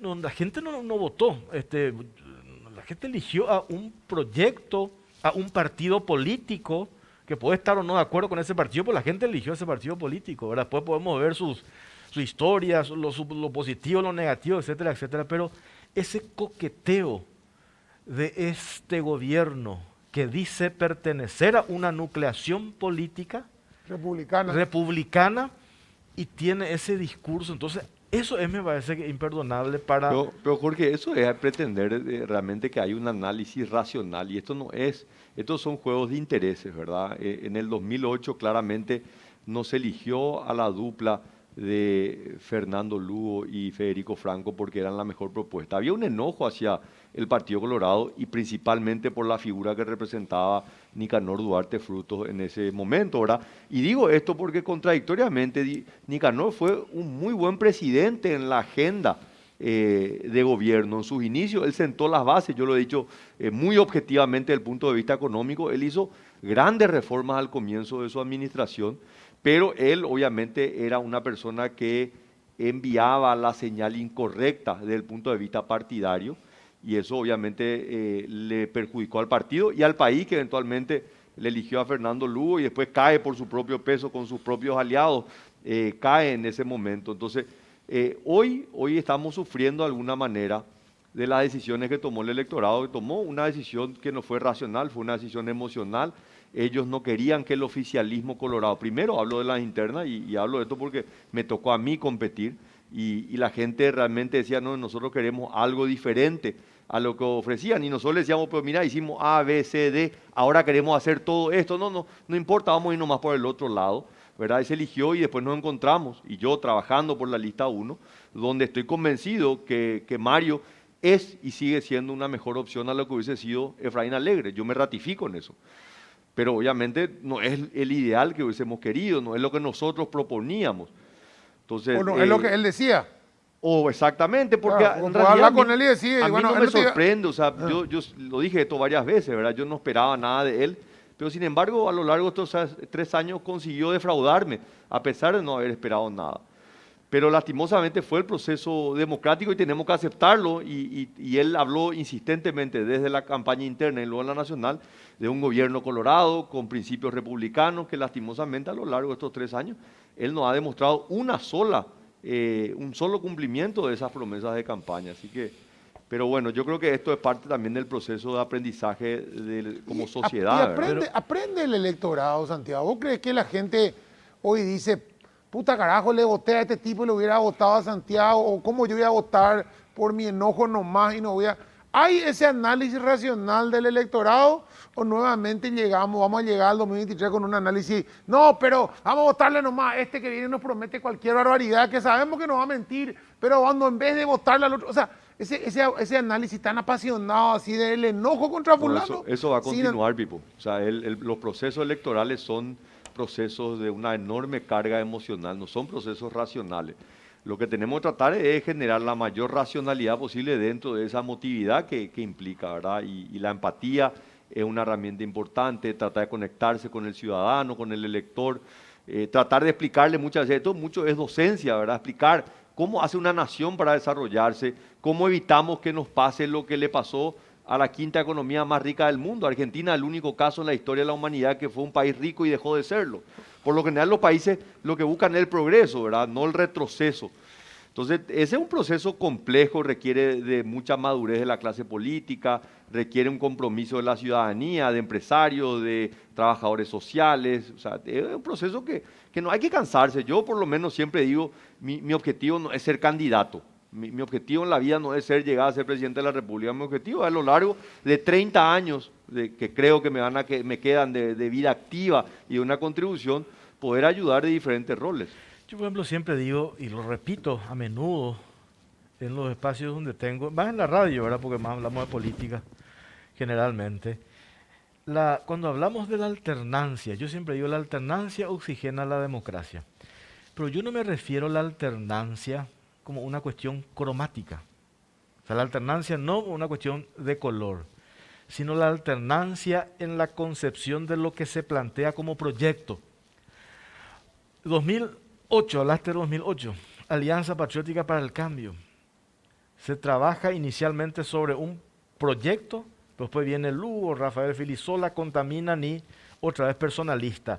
Se construye un proyecto electoral en contra de alguien. El resultado, ganar el primer tiempo el partido, el segundo tiempo perder por goleada. De vuelta, lo de Abdo Benítez. Se construye un proyecto político en contra de alguien. Lo de Mario Ferreiro también, olvídate. Claro, ¿tenés eso? Entonces, evidentemente, la construcción de proyectos políticos meramente electorales no sirven. Te sirven para ganar elecciones, pero no te sirven para gobernar. Entonces, la historia, 30 años de democracia, nos tiene que ya enseñar eso. Por eso digo, el problema es transversal en Paraguay. No es el colorado, ya, o sea, no es liberal tampoco, es transversal. Entonces, ¿quiénes hoy tienen esa capacidad de convencernos o de convencer al electorado? El que lleve ese proyecto. Por eso también acá en Asunción, yo decía el otro día, con todo respeto, porque lo aprecio mucho a Seba García, propio de Nakayama, con quien hemos hablado, yo digo, hay alianzas irreconciliables, PDP con Patria Querida. Yo decía, ¿quién es el referente de Patria Querida? Fidel Zavala, y de PDP, ahí está Desiré Pedro Santa Cruz. ¿Cómo juntás eso? ¿Cómo juntás eso? Es difícil, imposible. Entonces, sin definir la base de lo que se pretende hacer para Asunción, por ejemplo. Lo mismo traspolar a la cuestión país. Si nosotros no construimos porque ya sabemos cuáles son nuestros problemas. Vos que fuiste ministro de Hacienda. Nosotros ya sabemos qué tenemos que hacer en educación, ya sabemos qué tenemos que hacer.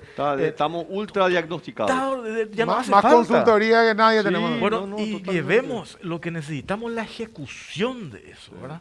Pero también tenemos que hacer todos el mea culpa en el sentido, y lo digo yo cuando fui ministro de Hacienda, yo decía, bueno, yo veo el mapa, todos los diagnósticos, bibliotecas de todos los diagnósticos, llevemos adelante estas reformas. Y pasamos muchísimas reformas que estaban por décadas cajoneadas, llevamos adelante, otras no pudimos. Por ejemplo, el tema de seguridad social que hace unos meses, hace una semana volvió a estar en el tapete. Y vos decís, ¿por qué no nos podemos poner de acuerdo? O sea, también en eso tenemos que hacer un mea culpa de cómo podemos mejorar, porque acá en el desarrollo de una nación no hay secreto. O sea, ya sabemos qué es lo que hicieron los países que le fue bien, sabemos qué hicieron los países que le fue mal.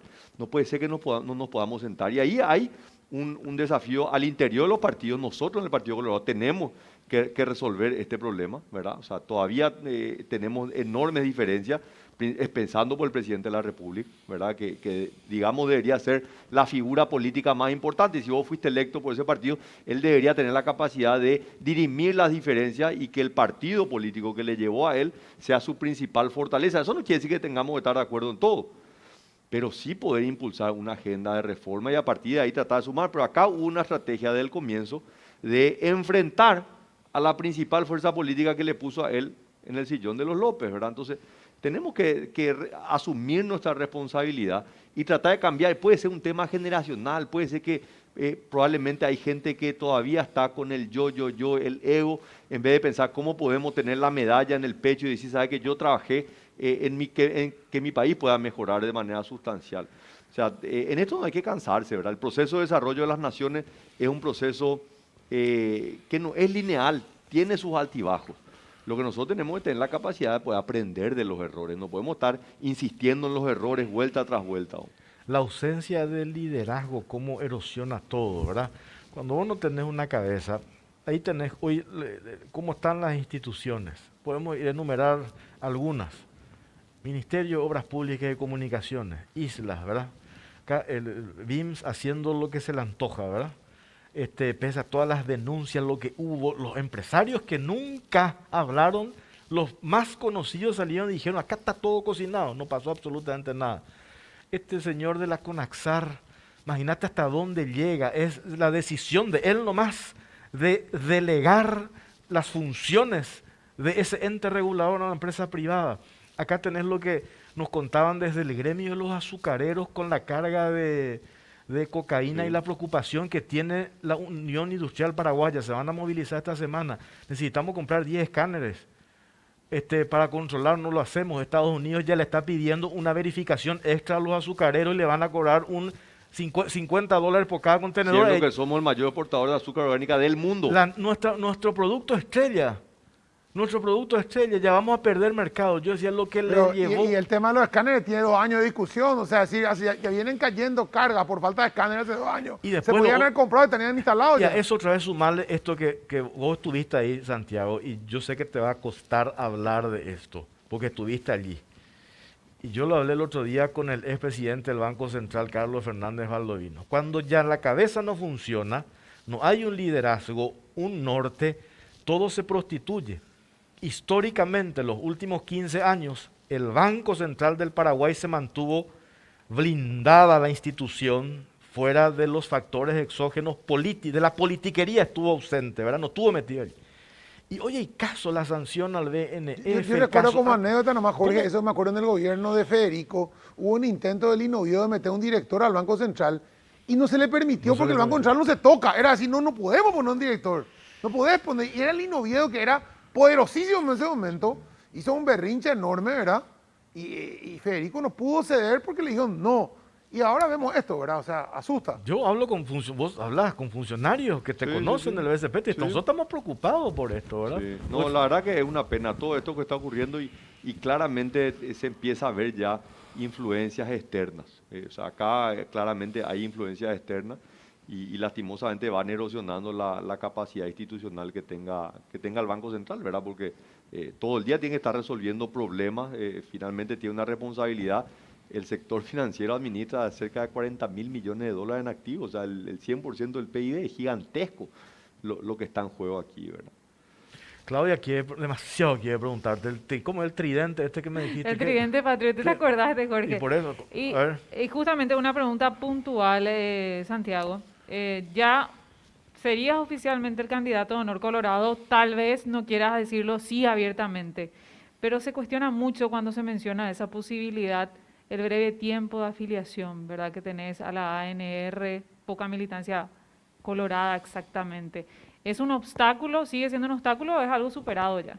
A ver, yo creo que va a ser un obstáculo para aquel que nos quiera acompañar un proyecto como el que nosotros representamos, ¿verdad? O sea, aunque tenga 40 años de afiliación, probablemente Es una excusa. Claro, o sea, por más que yo le pueda rebatir con proyectos, con ideas, con realmente fundamentos ideológicos del Partido Colorado, que son válidos hace más de 130 años, pero obviamente si alguien no se siente parte de eso, va a estar en contra y es perfectamente razonable. En democracia yo no podría jamás pretender que el 100% de los colorados estén a favor de un proyecto que me toque a mí. Pero para responder a tu pregunta, si hoy yo soy candidato, la respuesta es no, ¿verdad? Porque hoy no estamos hablando de una candidatura. Pero sí tengo una enorme predisposición, tengo muchísimas ganas y ojalá pueda tener la oportunidad, así como tuve en el 2017 y lastimosamente mi mensaje no llegó a esa mayoría de los colorados, ojalá que en esta oportunidad sí pueda llegar.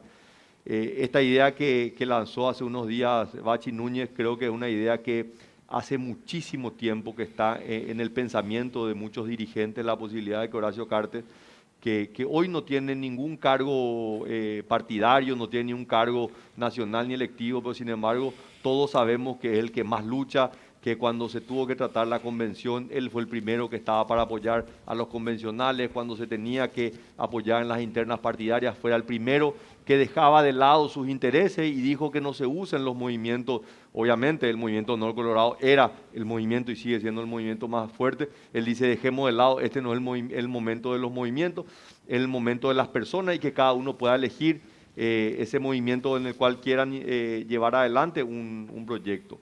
Pero tanto Horacio Cartes, Pedro Aliana como yo estamos comprometidos con un proyecto, con una idea de un Paraguay mucho más desarrollado, que pueda cuidar esos valores, esos principios y ir en contra de la inestabilidad, ir en contra de la pobreza, de la corrupción, del desempleo. Esas son nuestras banderas.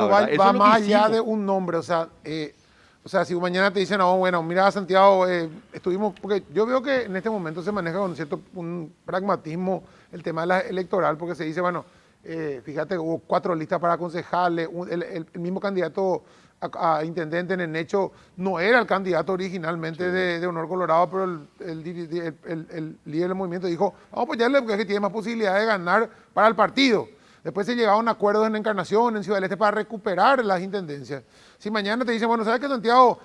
Vos tenés que ser vice o tenés que ser primer senador. O sea, vos no tenés ese yoísmo ahí instalado. Para nada, Pipo. Y una de las razones, porque esto es importante lo que voy a contar, ¿verdad? Después de las elecciones del 2018, yo tengo una reunión con Mario Abdo Benítez y Mario me dice, Santi, mira que las puertas del gobierno están abiertas, yo quiero que vos vengas a trabajar conmigo en la administración. Le dije, presidente, te agradezco mucho, pero yo quiero hacer algo diferente, yo quiero trabajar ahora fuera de la administración pública, tenía ya 18 años trabajando en la administración pública, quería hacer algo diferente.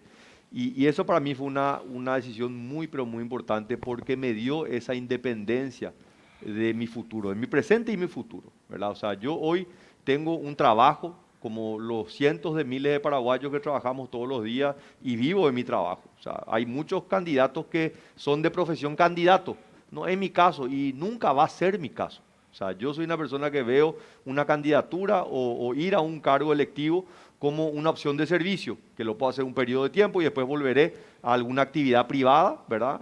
Porque no quiero vivir de la política. Entonces, para mí eso es fundamental y eso me lleva a mí a tener esa libertad de decir, si yo no soy el candidato en las internas del próximo año, no importa, trabajaré con la misma fuerza por alguien del equipo, ¿verdad? Y lo haré desde afuera, o sea, no necesito, porque mucho de esto, y cuando nosotros vemos posiciones que se toman, es una cuestión hasta de sobrevivencia, o sea, el siguiente cargo electivo es mi sobrevivencia de vida, entonces soy capaz de hacer cualquier cosa. Y eso es lo que abunda hoy en la oferta política electoral. Gente que vivió y vive de la política. Y está perfecto si en realidad la motivación es el servicio, ¿verdad? Vos podés ser una persona, como hay cientos de miles de trabajadores en la administración pública que encuentran el valor en el servicio público. Pero el problema es cuando vos encontrás una suerte de chupasangre, de vividores, que lo único que saben es estar colgados a la teta del Estado. Disculpen la expresión, pero es la realidad. Entonces, yo al menos no quiero eso. Yo le veo al señor Horacio Cartes que está en esa misma posición. Entonces yo celebro que él pueda ser candidato a presidente del partido, porque ¿qué es lo que va a hacer él en una presidencia del partido? Y probablemente va a convertir a la Asociación Nacional Republicana en el mayor centro de formación de jóvenes paraguayos, el mayor centro de generación de empleo y de unir al sector privado con los trabajadores. ¿Qué es lo que está haciendo hoy la ANR? Si vos hoy pensás en la ANR, ¿en qué pensás? En el curso de robótica la semana pasada, en las ferias de empleo. Y ese es el rol que tiene que tener un partido político, de generar oportunidades, de poder formar líderes, de poder identificar talento a nivel nacional para que puedan ser concejales, para que puedan ser intendentes, diputados y, ¿por qué no?, alguien que pueda surgir y sea presidente de la República. No solamente ahora, siempre fueron las elecciones municipales como una especie de encuesta proyectando las presidenciales, ¿verdad? Siempre se usa como parámetro, un termómetro. Decía Liana, nos decía el otro día en la radio, el presidente de tu partido, el 2023 se va a jugar después de octubre, después del 10 de octubre. Y yo creo que ahí tienen lógica, ¿verdad? Porque hoy ya hablar de proyectos presidenciales es como que estamos todavía tambaleando, saliendo mal que mal de esta pandemia, ¿verdad? Hoy yo me parece un despropósito incluso ya hablar de proyectos o hacer proselitismo, ¿verdad? Mirando el 2023, cuando que hoy nuestras necesidades y nuestras urgencias están en otro lado, ¿verdad? Pero qué difícil va a ser para ustedes, los colorados. Y le digo, yo lo decía el otro día para el vicepresidente Hugo Velázquez, hay que tener cara para hacer campaña llevando encima este gobierno, ¿verdad?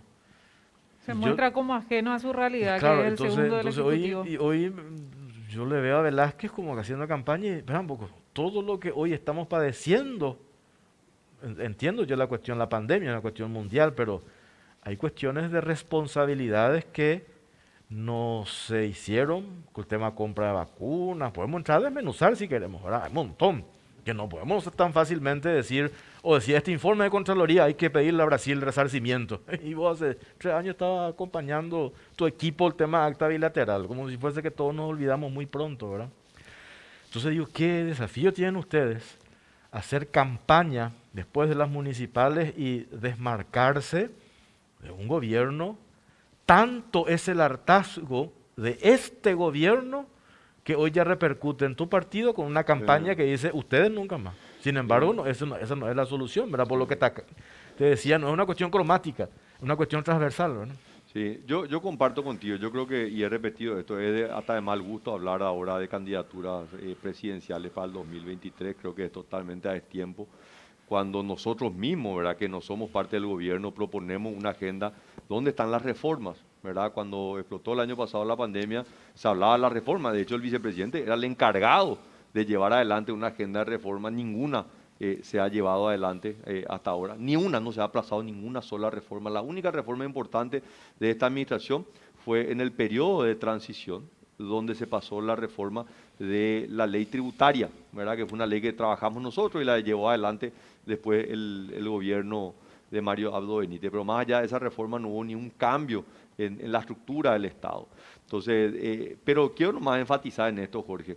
O sea, hay actores que ven a la política y los procesos electorales como meramente transacciones. O sea, ¿qué me ofreces vos? Y ahí defino a dónde me voy, ¿verdad? Entonces ahí yo creo que es fundamental también encontrar cuál ha sido la línea que ha mantenido el movimiento Honor Colorado a lo largo de estos 3 años. No hemos formado parte del gobierno, no formaremos parte del gobierno, hemos apoyado aquello que nosotros creemos que es beneficioso para el país y hemos atacado y condenado aquello que nosotros estamos en contra.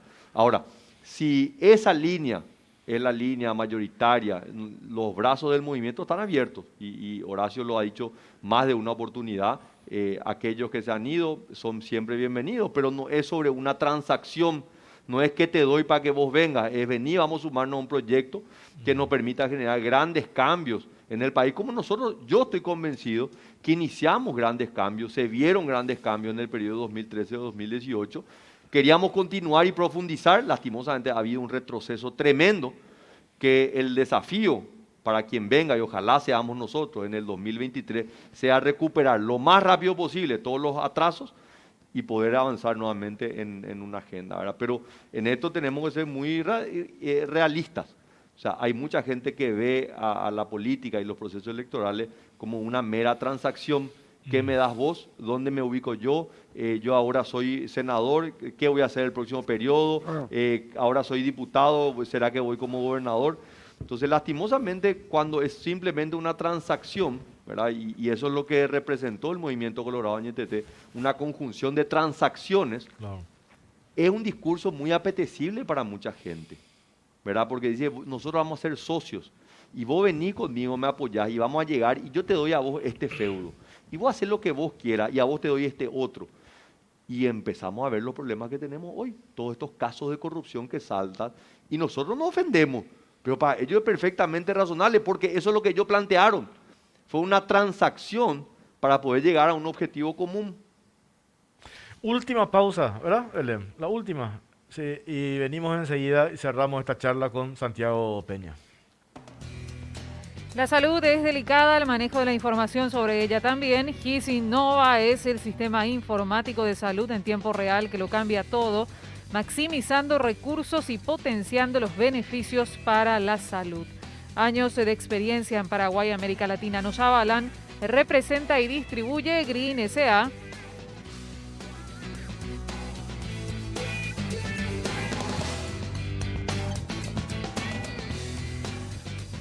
Último bloque ya de cara o cruz. Esta alianza de la que se habla dentro de tu partido, le escuché a referentes. Yo estaba no entiendo. El otro día, ¿con quién hablamos? Con Eduardo González, me dice, pero y con Aliana también. Este tema de la alianza ya se planteó en otras ocasiones, ¿verdad?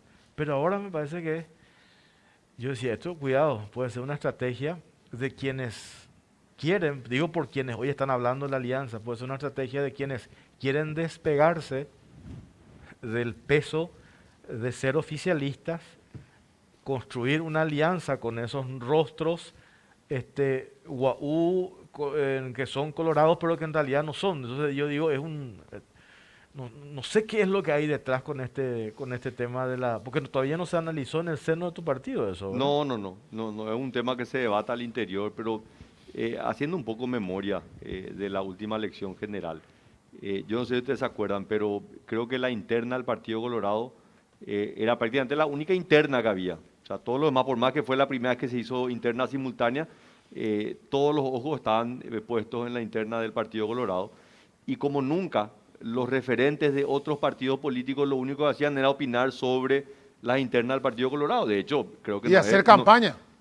A eso iba, Pipo, ¿verdad? Yo creo que tenemos nomás que no olvidarnos, ¿verdad? Que tanto el mismo Efraín Alegre, que era una figura que se mostraba al lado de Mario Abdo Benítez, y lo mismo la senadora Desirée Masi, hacían campaña abiertamente a favor de Mario Abdo, ¿verdad? Entonces, a mí no me sorprendería que ellos traten de replicar nuevamente una fórmula de ese tipo, ¿verdad? Asociarnos, o sea, acá no podemos negar, el PDP probablemente es uno de los principales accionistas de este gobierno, ¿verdad? O sea, si miramos la conformación de cargos que tiene y la relevancia de esos cargos, tiene un peso súper importante en la estructura de gobierno actual.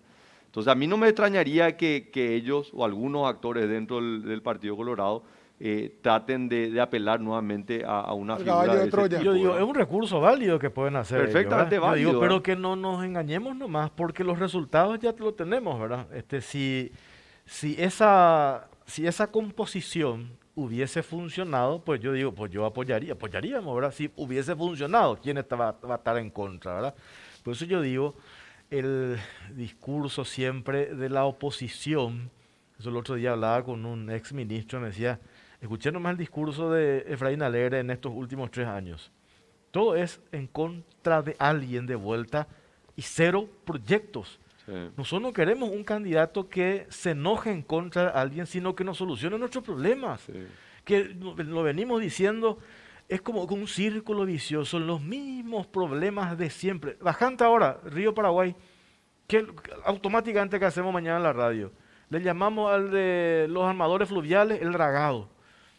No sé, o sea, los mismos problemas de siempre. Entonces, yo después sube el río y tenemos el mismo... ¿Y qué es lo que nosotros queremos acá, verdad? Proyectos, y también la oposición en general construye su discurso político en base al fracaso, que puede ser un recurso, sí. Pero hay que, las dos cosas, ¿verdad? La crítica y la propuesta de totalmente. Cómo hacerlo. Porque ¿verdad? Yo creo que en estos 30 años de transición democrática ya hay algunos elementos que podemos identificar que han sido parcialmente exitosos, que han servido. No podemos decir que hay una receta o tener que replicar, porque cada momento también responde a momentos, o cada liderazgo responde a momentos.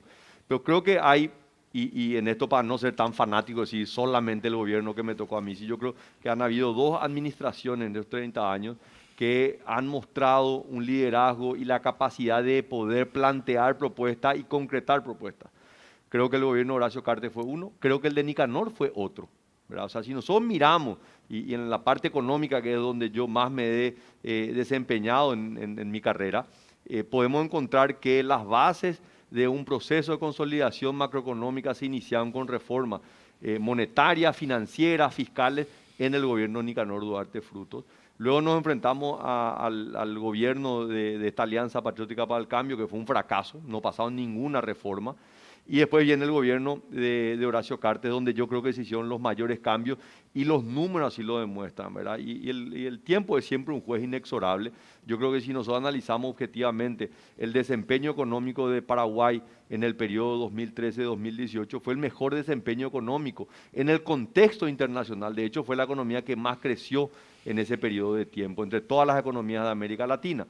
Entonces, creo que la particularidad de esos 2 gobiernos fueron que se presentaron como una propuesta con un liderazgo muy fuerte. Por un lado Horacio Cartes, por otro lado Nicanor Duarte Frutos. Todos sabíamos que Nicanor no negociaba con nadie, todos sabíamos que Horacio no negociaba con nadie. El problema es cuando vos llegás con una presidencia que tuviste que negociar con todos y todos tienen que de alguna manera decidir. ¿Y con quién tuviste que negociar y también? Todos, exactamente. Cuidado. Entonces, cuando vos tenés esa alianza que es una mezcla de dioses y pantera, o muchas veces una bolsa de alacranes, y todos empiezan o todos pantera. O todos pantera. Entonces, ese es un problema que al final quien sufre las consecuencias es el pueblo. Entonces, nos va a pasar nuevamente, vamos a tener este debate donde por un lado vamos a tener una propuesta concreta, una visión de largo plazo, medidas que se tienen que hacer, y el otro lado va a tener un grupo de gente enojada que tiene miedo de perder sus privilegios y que van a encontrar medios de comunicación que le van a hacer el juego, como lo estamos viendo ya actualmente, ¿verdad? Donde los enemigos de ayer son los aliados de hoy y son los grandes demócratas que van a sacar al país adelante, ¿verdad? Y no precisamente por un patriotismo. No, sino por intereses. Volvemos al tema claro, transaccional, ¿verdad? absolutamente. Yo hago esto y vos me das lo otro y me defendés en este juicio que me están atacando a mí y en este otro. Ahora, el electorado, vuelvo a repetir, ¿el electorado va evolucionando o va involucionando, a tu parecer? O sea, vos decís, el electorado ve esto, hoy puede decir, sí, mira, pues había sido que este medio le defendía al gobierno porque estaba lo metido en este negocio y quiere que ahora le cubra. Entonces dicen, no, yo ni en la puta vida voy a creer más lo que me diga este medio. Yo creo que evoluciona, Pipo. Yo creo que somos una democracia joven y como democracia joven cometemos equivocaciones, ¿verdad? Pero si vos ves, y de vuelta, para no irnos los 30 años del 89, ¿verdad? Yo creo que el gobierno de Nicanor viene como consecuencia de un gobierno muy débil, que fue justamente esa unión también del Partido Colorado muy debilitado que le trajo a partidos de la oposición también para tener la gestión.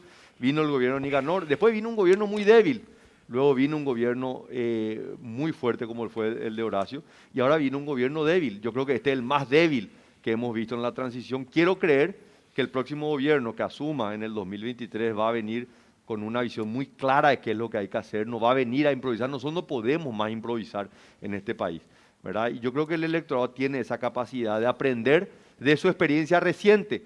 El desafío es cómo hacer que el gobierno que asuma en el 2028 pueda seguir avanzando y no sea nuevamente un retroceso, que no sea simplemente avances y retrocesos, avances y retrocesos. Qué difícil, ¿verdad? Cuando se contaminan. Hace rato hablamos con Sandra Quiñones, ¿verdad? ¿Cómo hacemos para separar la paja del trigo? Ahí vos decís, una avalancha mediática también detrás de toda esta historia donde no se mira precisamente el interés país, ¿verdad?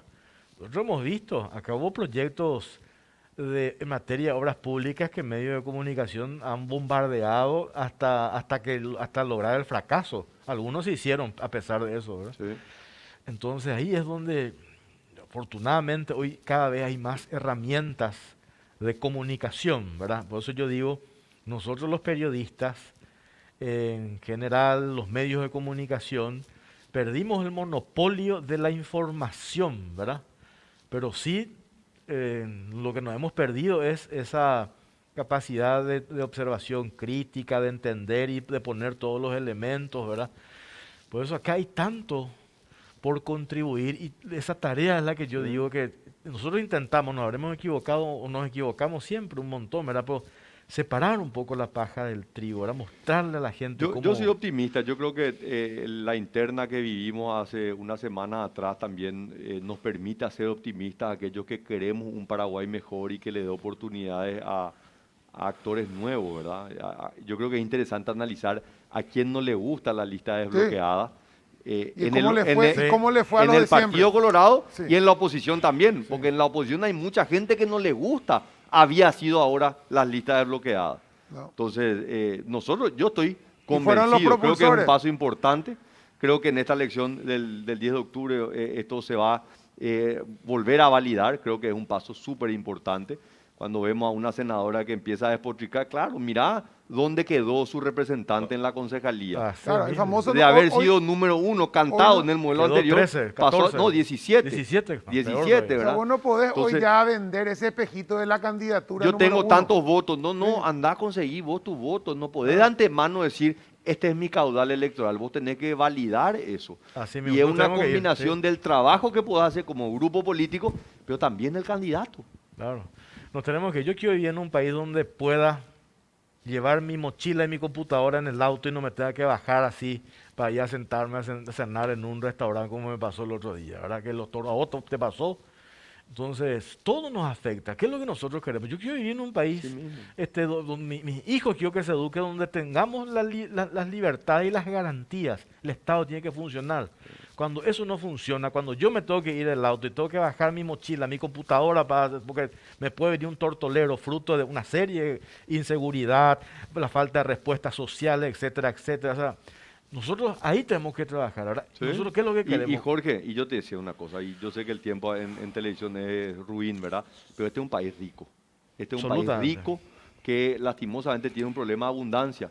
Nosotros tenemos mucha tierra, no cuidamos nuestra tierra. Nosotros tenemos mucha agua, no cuidamos el agua. Nosotros tenemos excesivamente una cantidad enorme de jóvenes. Tenemos que cuidarle a los jóvenes. ¿Y cómo le cuidamos? Dándole oportunidades. Entonces creo que tenemos que partir de la base que este es un país tremendamente maravilloso, de gente maravillosa que tenemos que trabajar y donde muchas veces 7 millones de paraguayos, 7 millones 200, dependemos de las decisiones que tenga de tomar una persona. Y esa persona no es que tiene que levantarse a las 7 de la mañana todos los días, porque eso se repite, no, el presidente trabaja mucho, no. El presidente, si toma 3 buenas decisiones por día, está haciendo un gran trabajo. Sí. Pero 3 decisiones fundamentales que van a trascender su vida. Y a tiempo y no especulando y esperando. Y, bueno. Gracias, Santiago. Muchas gracias a ustedes, Claudia. Muchas Siempre gracias. un Nos placer. vamos, Pipo. Nos vamos, Claudia. Nos vamos. Gracias por acompañarnos. noches. Buenas Chao, noches. chao.